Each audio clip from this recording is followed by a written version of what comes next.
बहुत समय पहले प्राचीन भारत के घने जंगलों में एक गरीब भील बालक रहता था जिसका नाम एकलव्य था। उसका सपना था दुनिया का सबसे महान धनुर्धर बनना।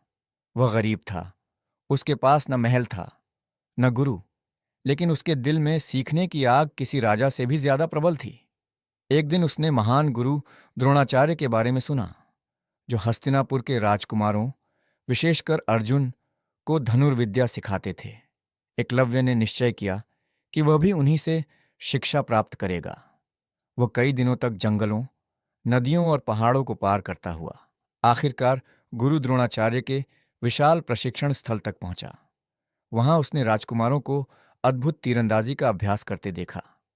वह विनम्रता से हाथ जोड़कर द्रोणाचार्य के सामने खड़ा हुआ और बोला, गुरुजी, कृपया मुझे अपना शिष्य बना लीजिए और मुझे धनुर्विद्या सिखाइए। लेकिन द्रोणाचार्य ने उस गरीब वनवासी बालक को देखकर कहा कि वे केवल राजकुमारों और योद्धाओं को ही शिक्षा देते हैं। यह सुनकर एकलव्य का हृदय टूट गया, पर उसका सपना नहीं टूटा। वह वापस जंगल लौट गया और मिट्टी से द्रोणाचार्य की एक प्रतिमा बनाई। उसी प्रतिमा को अपना गुरु मानकर वह हर दिन सुबह से रात तक अभ्यास करने लगा। बारिश हो, धूप हो, भूख हो या दर्द, उसने कभी हार नहीं मानी। दिन महीनों में और महीने वर्षों में बदल गए।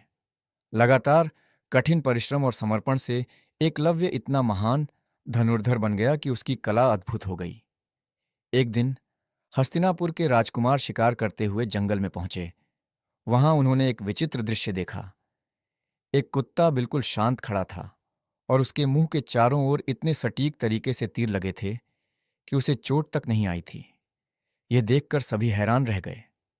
वे उस महान धनुर्धर को खोजते हुए एकलव्य तक पहुंचे, जो जंगल में अभ्यास कर रहा था।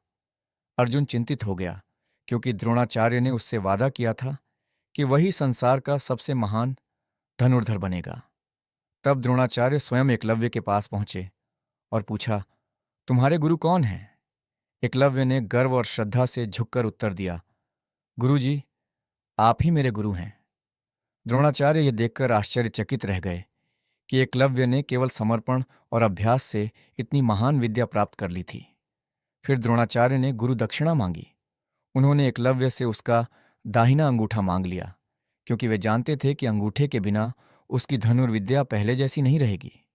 पूरा जंगल शांत हो गया, लेकिन एकलव्य ने बिना किसी क्रोध, दुख या हिचकिचाहट के अपने गुरु को प्रणाम किया, चाकू निकाला और अपना दाहिना अंगूठा काटकर गुरु दक्षिणा में अर्पित कर दिया। दर्द में भी उसकी श्रद्धा और सम्मान कम नहीं हुआ। यद्यपि एकलव्य ने अपना अंगूठा खो दिया, लेकिन उसने इतिहास में अमरता प्राप्त कर ली। उसकी कहानी आज भी समर्पण, त्याग, अनुशासन और अटूट मेहनत का सबसे बड़ा उदाहरण मानी जाती है।